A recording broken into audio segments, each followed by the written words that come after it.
Thank you, Mr. Chairman, and thank you for holding this hearing. For 4 years under Joe Biden and the Democrats, this country witnessed an invasion at our southern border. It is an invasion that has no precedent in the history of our country.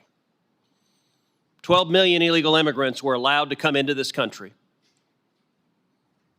and that was deliberate. It was not an accident. It was not negligence. It was a deliberate choice that Joe Biden and Kamala Harris and Alejandro Mayorkas and every Democrat senator and House member made. They looked at 12 million illegal immigrants and they saw what they believed would be future Democrat voters. And they were willing to allow Americans to be murdered, American women to be raped, American children to be brutalized by violent criminals day after day after day. In his first 71 days in office, President Biden released 184,241 illegal immigrants. That was a decision. By the way, it was a lawless decision. Federal immigration law says they shall be deported. No president has ever done what this administration did, which is say, we don't care about the law. We are all about partisan politics, and we're going to let them all go. And God help the communities we release them into. His first 71 days, Joe Biden averaged 2,600 releases per day. Let's compare that to the same 71-day period in 2025 under President Trump.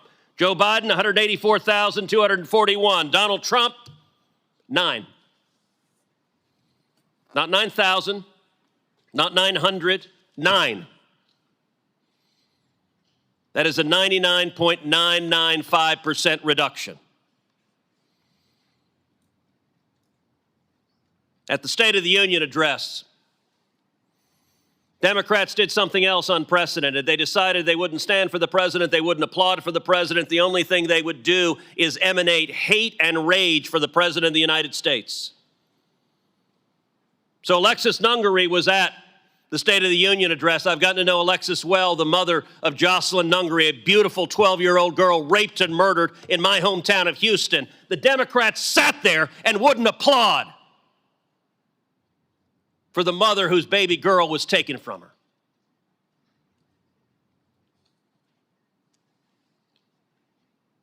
President Trump at the State of the Union address said last year Joe Biden stood before Congress and said he could not secure the border unless Congress passed new legislation.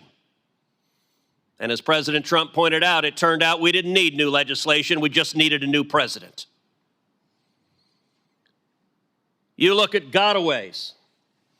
Under Joe Biden, over 3 million gotaways. Who are gotaways? They're the most concerning of all of the 12 million that came into this country, because gotaways are the illegal immigrants we know were here. We see signs of them, we see tracks, but they didn't turn themselves in. Gotaways are much, much more likely to be murderers, much more likely to be rapists, much more likely to be child molesters, much more likely to be gang members, much more likely to be terrorists. Under the Biden administration, CBP was instructed at the southern border, be on guard for Hamas and Hezbollah and Palestinian Islamic Jihad terrorists coming across the border. Why? Because they've declared jihad,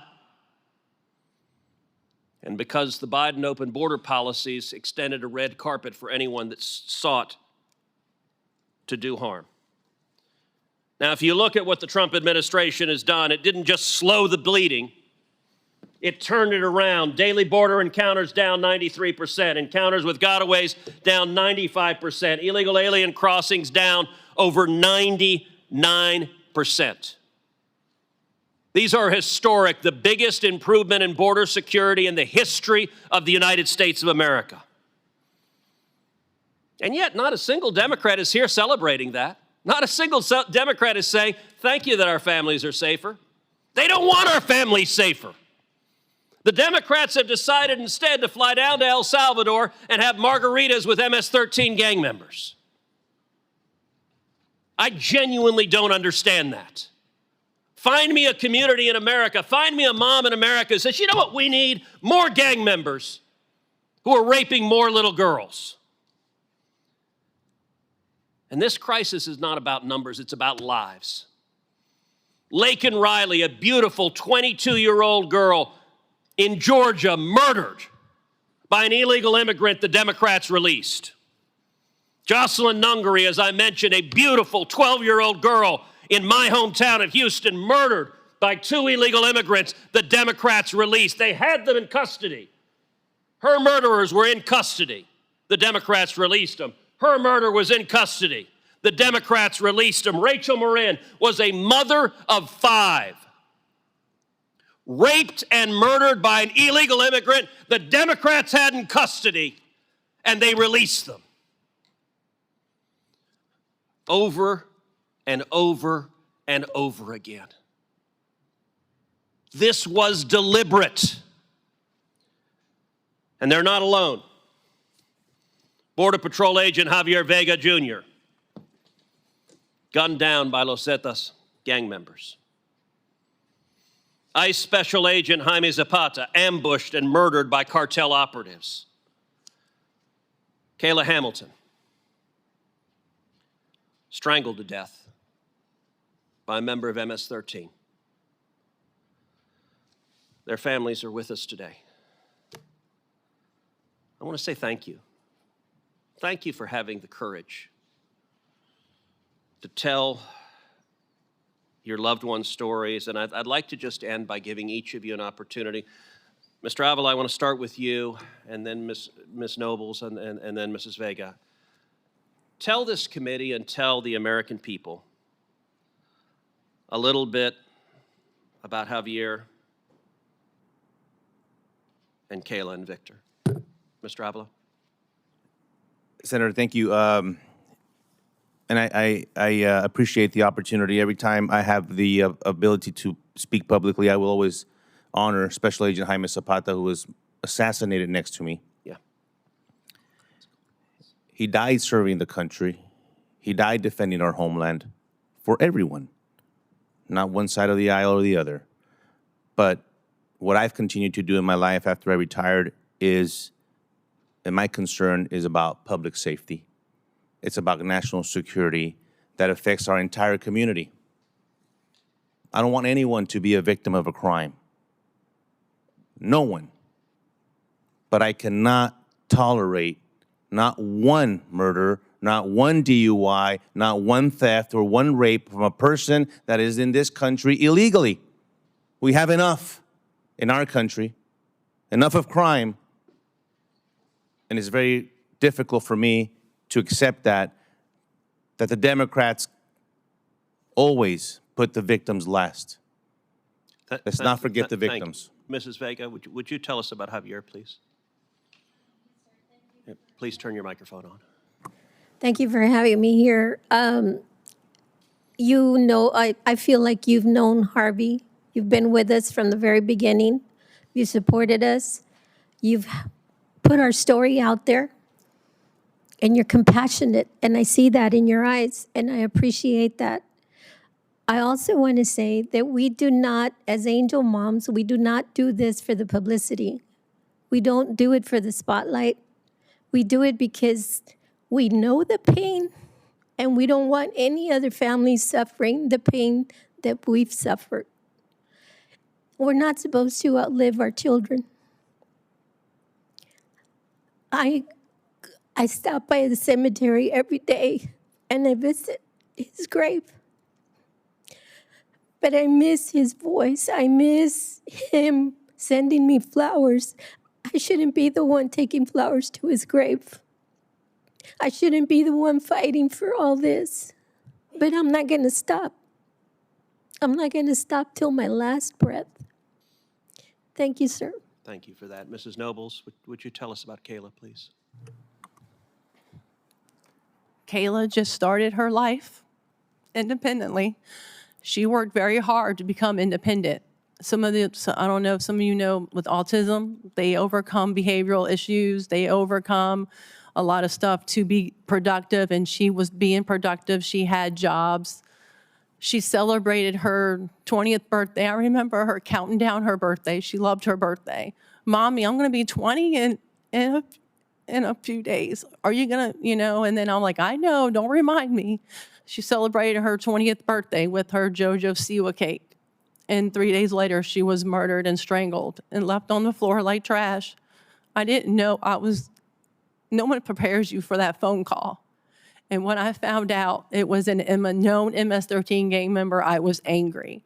How in the world can that come into this country, that monster enter into our country? And I made it that day when I learned to continue on the path to bring justice to Kayla and also for the safety of others. Nothing prepares you on burying your child that hadn't had a chance to get married, have children, and she just bought a car before she was murdered, and nothing prepares you for that. And I'm going to continue fighting for Kayla and for others and the safety of others, because we do not know who had come across the border. They were not vetted and background checked. And another thing is, how many of those UACs that came across the border were gang members? We don't know. And also all those children that were lost and given to, just given to any sponsor, any group home, how do we know that they were safe? Right. I've always said from the beginning, I was concerned with also the children, who they were giving those children to. They allowed her murderer to leave the sponsor's house. He left. They did not say or do anything. 3 months after Kayla was murdered, when he was going to high school and Child Protective Services, ORR filed a missing teen report on her murderer 3 months after she was killed. Did a sponsor say anything? I don't know. We don't know if the sponsor said anything or what happened. I think they were just trying to cover their butt because they knew that that Walter killed Kayla. And then they were like, oh, well, we better report him missing. Yeah. Well, let me say to each of the witnesses here, thank you for being here, but especially Mr. Avila, Mrs. Nobles, Mrs. Vega, especially thank you for being here, and thank you for not only sharing your pain, but making clear these are real people whose lives were taken and they didn't have to die. They shouldn't have to die. And your government failed you. And I want to apologize on behalf of politicians who made decisions that I will never understand and that took the lives of your babies. The record in this hearing will stay open for 1 week for members to submit questions for the record. Senator Cruz, I see you're moving towards adjournment of this hearing. I know Senator Cornyn, as chairman, had a chance, a second round, to ask some questions. As ranking member, I'd appreciate the opportunity to do the same and offer a closing statement as well. Okay, have you voted in this vote? Not yet. Because there is a vote open, and I think they're calling. I'll try to be brief. And in that case, let me forego the